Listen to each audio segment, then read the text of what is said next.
Yes, it is. What up, everybody? This is S-Rank with a Yu-Gi-Oh! Token deck profile. Now, this is going to be a little bit different than your average token deck. It doesn't really run a lot of monsters, but as you see, it runs just these 5 tokens. Gorz token, Karibo token, 2 of them, and then the Scapegoat tokens. Now, for the monsters, we have 3 Blackwing Steam Cloak. Because this guy is not only a tuner, he produces a token when he dies. Believe that it is a level 3 token. No, it is not. It's a level 1 token. But even still, as a tuner, I can synchro into all my big monsters, which you will see later on. Pretty much when he goes to grave. Sync, produce a token. Broken stuff. Next we have 3 Mecha Beast, Lions. Same reason. He is a tuner. Produces a token when he goes to the graveyard. Secondary effect that I use. I can banish him from my graveyard to special summon, or to not special summon, a normal summon. A Mecha Beast monster. So, essentially I can go into 2 normal summons on that turn because of his effect. And still get my tokens. He is the one that produces a level 3 token monster. Next we have Mechlord Emperor Weisel. Now this guy can only be special summoned, and only special summoned by his own effect, by stating that he must be special summoned when a monster that I control gets destroyed by a card effect. Now, why would I have him in the deck, you ask? Control. Because he's a 25 beat stick with 1 star, and I have many ways to get him out. And I can take my opponent's big monsters, synchro monsters, equip them to him, and negate a spell once per turn when my opponent activates a spell. And of course, T-King Ryo. So that way in early game, if I can't get my place for whatever reason, no, big guys go away. Next we have Dandelion, one of my favorite little guys. He produces 2 tokens as well. When he goes to graveyard, doesn't specify how, I foolish him, produce 2 tokens. Man, Dandelion reminds me of Will Smith from Fresh Prince of Bel-Air when he has to graduate school. Heard that. Next we have the ever popular Gorz. So, if I, for whatever reason, have nothing, because this is the last monster in the deck, I have nothing. Bam, Gorz produces a token. Yet again, I got another token-producing monster. Produces a token that I can synchro, or special summon, or whatever I want to do, or... Next we have my spell cards. 1, 2, 3. Scapegoat. Now, secret to this deck is producing these guys on my opponent's end phase. That way, when it hits your turn, you can do whatever you want with them. You contribute them, not these ones. You contribute them other ways, as long as it's not for a tribute summon. So, you tribute them for a card effect, do crazy shenanigans, and I still have my token. Go for the Joey Wheeler play. If only. Next we have the copycat-based token-producing card. Glorified Scapegoat. Just half of it. First, Doomsday. This guy says I produce 2 Doomsday tokens. It's a quick play, all the same as Scapegoat. I can only tribute summon for monsters that are dark with this guy. So if I had a Caius in this deck, go bam. On their end phase. On my turn, tribute both, or tribute 1 for Caius. The reason why I say tribute both is because they're both required for a dark. So it doesn't matter. Next we have my little favorite MST-based popping cards.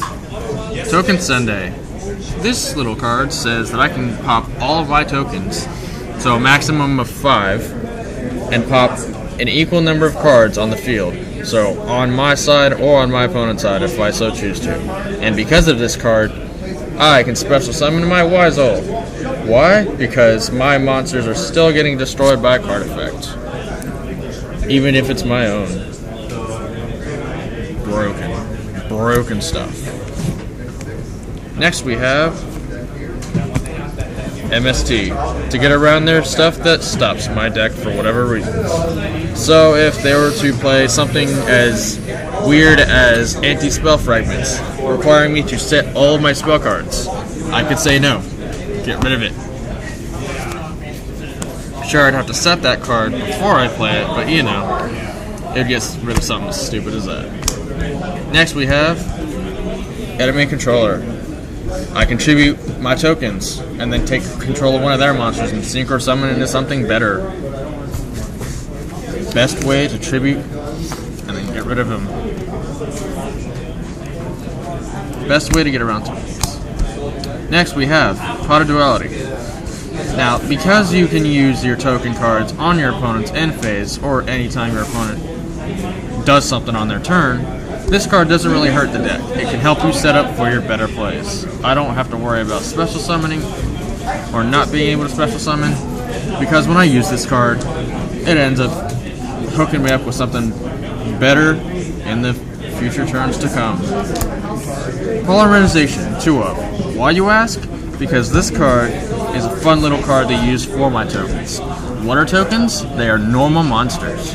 And as you will see later on, when I show you my extra deck, why Polarization is so good, it can go into generic, non-generic, or generic-based cards, depending on what it is. Next spell card, Creature Swap. The most dickish card in this deck. Oh, I get your Big Eye, for example, and you get my measly little token. Now, just because I can detach and take control of your other monster. Troll the hell out of you. Best card, my favorite card in this deck, other than all my other little cards. Next we have 2 Dark Hole, 2 Platinum Rare Dark Hole. Best rarity of the game, in my opinion. Just in case they have something that you can't get around with your tokens and you run out of resources for whatever reason, or haven't gone into your other resources yet, what you can do is just Dark Hole. Dark Hole. Get rid of it. And finally, for the spells, we have a Mind Control, for the same purpose as if you were to Creature Swap. Take control of one of their monsters, synchro summon with it, get it out of the way, do whatever you need to do with it. That, or if it's the only monster they have, you can just go, oh, Mind Control. Wreck them with everything else you have. Now, we got the traps. First off, we have 3 Royal Decrees. Why? Because just because you have 3 doesn't mean you're going to necessarily run into them. And this deck doesn't run a lot of traps. So, Royal Decree can help get around Vanities, for example. So, you'll be able to special summon your tokens, because if you can't special summon your tokens, it's pretty much done. 3 Royal Decrees, folks. 3 Royal Decrees. Next we have 2 Dimensional Prisons, to banish their big guys, so that way they can't bring them back from the graveyard by any means. Now, if it's a banished deck, yes, sure, they can bring them back, possibly. But they won't be coming back anytime soon. Then next we have 2 DNA Surgery. Since tokens are classified as normal monsters, they can be turned into dragons, or spellcasters, or machines, anything I want. And I can go into my crazy shenanigans.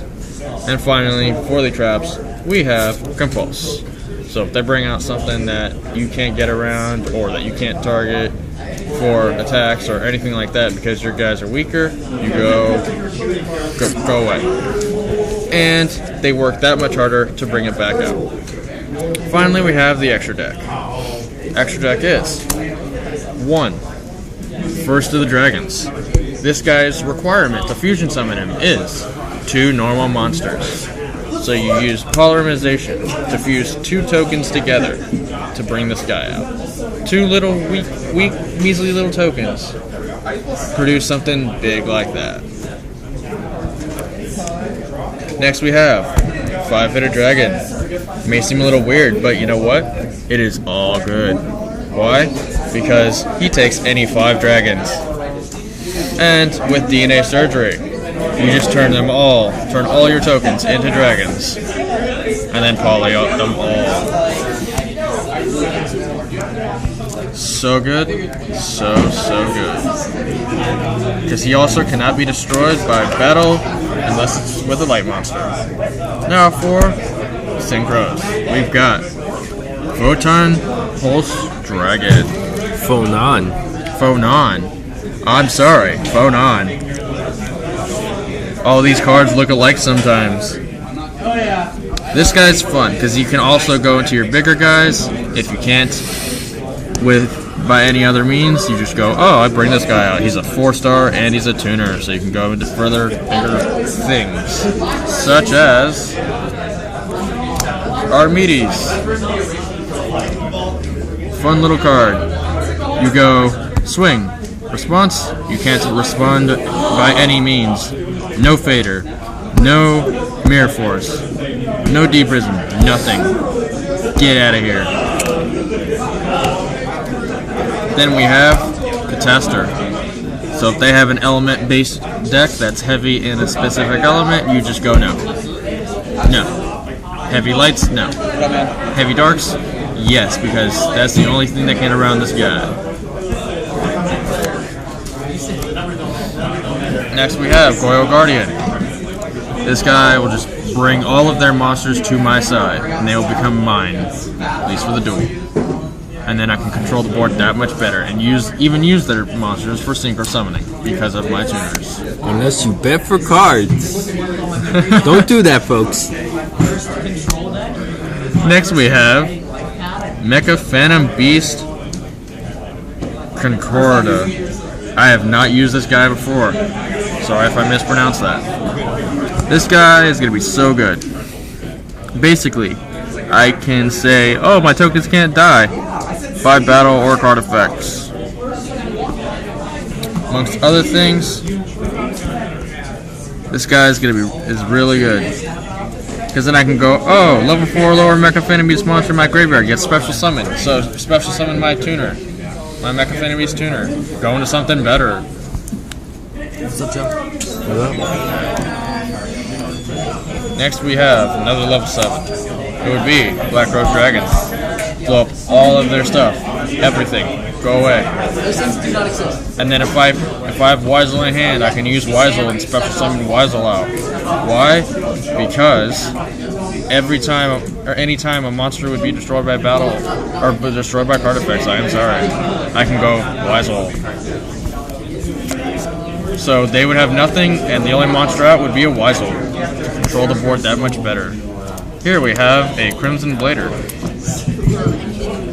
Now, why Crimson Blader? Because why not Crimson Blader? Best way to get rid of their capability to special summon level 5 or higher monsters. Sure, they will be able to go into the ranks, but my tokens are so annoying, I don't care. This deck just says, no, you can't get my life points just yet. Next we have a Leo. Now, yes, this deck can go into a Leo. I've done it many times before. It is really weird, but really fun. Can't be targeted by card effects until after your main phase 2.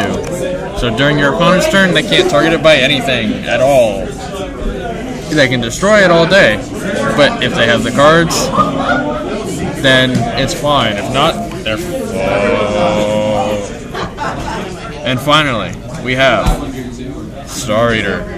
This deck also goes into Star Eater. When people run into Star Eater, they're like, what? Because they don't expect it.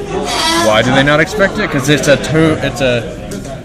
a level 11.